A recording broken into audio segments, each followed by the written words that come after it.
100% job గ్యారంటీతో ISTTM business school admissions open.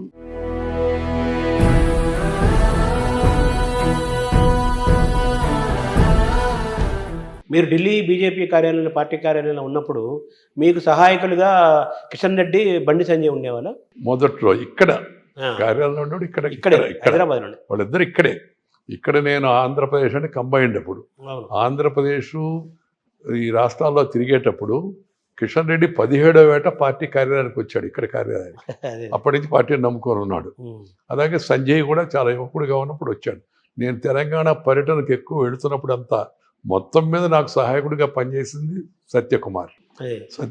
23 ఏళ్ళు 24 ఏళ్ళు నాతో పాటు సహాయకుడిగా ఉన్నాడు. నేను ఢిల్లీ కార్యాలయంలో ఉన్నప్పుడు, నాకు పెద్ద సౌకర్యాలు లేనప్పుడు, పార్టీ కార్యాలయాలు నిద్రిస్తూ ఉంటే నేను మంచం మీద పడుకుంటే అక్కడ చిన్న మన ఏమిటి కదా సోఫా కమ్ బెడ్, దాని మీద పడుకుంటే కింద చాపేసుకొని పడుకునేవాడు.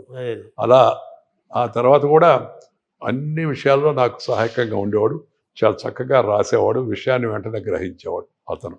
నేను తెలంగాణ పర్యటనకు వచ్చినప్పుడు, ఇక్కడ ఆంధ్రప్రదేశ్ పర్యటనకు వచ్చినప్పుడు కిషన్ రెడ్డి, ఆ తర్వాత సంజయ్, వీళ్ళు సహాయకులుగా ఉండేవాళ్ళు. ముఖ్యంగా సంజయ్, నేను రాత్రిపూట ఎలాగైతే మొదట్లో అద్వానీ గారి యాత్రలకు పోయినప్పుడు పర్యటనలో అద్వానీ గారికి వాజ్పేయి గారి నడువురు వస్తే వాజ్పేయి సహాయకుడిగా ఉండేవాడు. నేను సహాయకుడి కంటే రాత్రిపూట నాయకుడు ఉన్న దగ్గర అక్కడే మనం కూడా బస్ చేసి కావాల్సినట్టు మంచి చెడు గమనిస్తూ ఉండడం, వాటికి సహకరించడం. పనిచేసేవాళ్ళు వేరే వాళ్ళు ఉన్నా కాస్త ఉండి మంచి చెడు చూసుకునే వాళ్ళు ఉండాలి కదా, మనిషి. ఆ బాధ్యత నేను నిర్వర్తించాను అప్పుడు. అలా నాకు ఢిల్లీలో సత్య, ఇక్కడ మన సంజయ్ ఉండేవాడు. కిషన్ రెడ్డి పార్టీలో యూత్ వింగ్ ప్రెసిడెంట్గా ఉండి, ఆ తర్వాత పార్టీ బాధ్యతల్లో కూడా నేను ఇక్కడ పార్టీ అధ్యక్షుడు అయ్యాను కదా, అధ్యక్షుడు నాకు చేదురు వదిలిగా ఉండేవాడు. అప్పటి నుంచి సాన్నిహిత్యం కూడా పెరిగింది. మీరు అద్వానీ వాజ్పేయి వెనకాల మీరు ఎలాగైతే ఎదిగారో, మీతో పాటు మీ వెనకాల శిష్యులుగా, మీ అసిస్టెంట్లుగా ఉన్న వీళ్ళందరూ కూడా ఈరోజేమో మన సత్య ఎమ్మెల్యే అయ్యాడు, మంత్రి కూడా అయ్యాడు, మన ఆంధ్రప్రదేశ్ మంత్రి అయ్యాడు. తర్వాత ఏమో Bandi Sanjay central minister MOs అయ్యాడు, కిషన్ రెడ్డి కేంద్ర మంత్రి అయ్యాడు. సో వీళ్ళందరూ కూడా మీ శిష్యులు కూడా. నేను శిష్యులు అనే పదం వాడడం కానీ బీజేపీలో మేము అనుచర, నేను చెప్పాను కూడా అధ్యక్షుడు అయిన తర్వాత, మేము అనుచర సిద్ధాంతమే విశ్వాసం హీ కర్తాం, సహచర సిద్ధాంతమే విశ్వాస కర్తాం. మేమందరం సహచరులు ఒకరికొకరు. అంటే మీరు ఆ మాట అంటున్నారు కానీ వాళ్ళు మిమ్మల్ని గురువుగానే భావిస్తారు. వాళ్ళు ముగ్గురు ఈ విధంగా తక్కువ వయసులో ఉన్నత స్థితికి ఈ విధంగా చేరుకోవడం, వాళ్ళ కార్యదక్షత, కృషి ఉన్నాయి. నాకు ఎంతో సంతోషాన్ని కలిగిస్తుంటుంది వాళ్ళని చూస్తూ ఉంటే. 17 ఏళ్ల వయసులో కిషన్ రెడ్డి, 20 ఏళ్ల వయసులో సత్య, కొంచెం బండి సంజయ్ అంతే. నేను అద్వానీ గారి యాత్ర ఒకటి జనాదేశ యాత్ర అనుకుంటాను, స్వర్ణ జయంతి యాత్ర అని అనేక యాత్రలు చేశాడు దేశం అద్వానీ గారు. పార్టీని ఆజీవన యాత్రికుడు అంటారు ఆయన మామూలుగా. ఆ యాత్రలో నాకు సహాయంగా ఉండడం కోసం సత్యకుమార్ని, చల్లపల్లి నరసింహారెడ్డి అని మదనపల్లిలో ఉన్నాడు పార్టీ నాయకుడు, అతను పంపించాడు బెంగళూరులో. బెంగళూరు నుంచి నాతో పాటు సత్య ఢిల్లీ వరకు అద్వానీ గారి యాత్రలో సహాయకుడిగా ఉన్నాడు. అలా అలా సాన్నిహిత్యం పెరిగి అలాగే ఉండిపోయాడు. 23-24 ఏళ్ల పాటు ఉన్నాడు. ఇప్పుడు వి రామారావు గారు, మురళీ మనోహర్ జోషి గారితో కూడా మీకు అనుబంధం ఉంది కదా సార్? ఇక్కడ రాష్ట్రంలో అప్పుడు నాయకులు ఎవరంటే, రామారావు గారు రోజు కార్యాలయంలో వచ్చి కూర్చున్నాడు. ఓల్డ్ ఎమ్మెల్యే కోర్సులో కార్యాలయం చిన్నదిగా ఉండేది, ఆయన కూర్చునేవాడు. అందువల్ల ఎక్కువగా ఆయనతో ఎక్కువ సంబంధాలు. వి రామారావు గారు, జూపుడి జ్ఞాన గారు గుంటూరు, ఆ తర్వాత సూర్యప్రకాష్ రెడ్డి గారు అనంతపురం, ఆ తర్వాత పివి చలపతిరావు గారు, ఇలాంటి సీనియర్లు అందరూ నాలో ఉన్న చురుకుదనం చూసి నన్ను బాగా అభిమానించేవారు. ఆ తర్వాత సందర్భంలో మీరు రామారావు గారు కూడా గురువుని మాట్లాడతాను, నవ్వుతూ ఏం బాస్, ఏం గురువు అంటుంటాము పెద్దవాళ్ళు రామారావు గారు. సో తర్వాత మీరు కేంద్ర మంత్రి అయిన తర్వాత మీరు పార్లమెంటరీ అఫైర్స్ మినిస్టర్ చేశారు, అలాగే రూరల్ డెవలప్మెంట్, అర్బన్ డెవలప్మెంట్ చేశారు, అలాగే minister of information and broadcasting చేశారు కదా.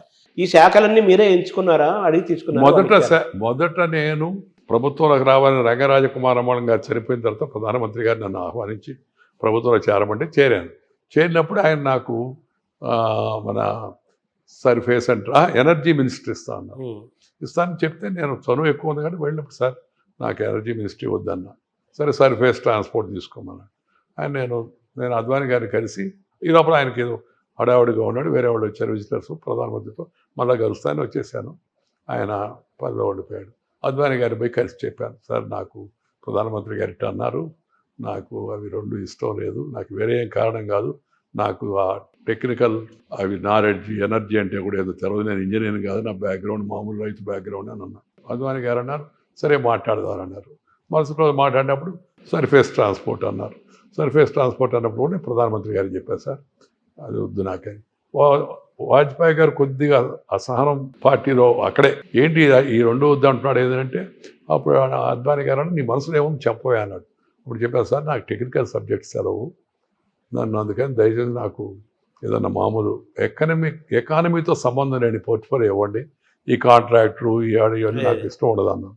అంటే ఆయన ఏం కావాలన్నాడు. నాకు వ్యవసాయం ఇవ్వండి సార్ అన్నాడు. వ్యవసాయం అచ్చా అని బ్రజేష్ మిశ్రా ఆయన కార్యదర్శిని పిలిచి వ్యవసాయ శాఖ అడుగుతున్నాడు.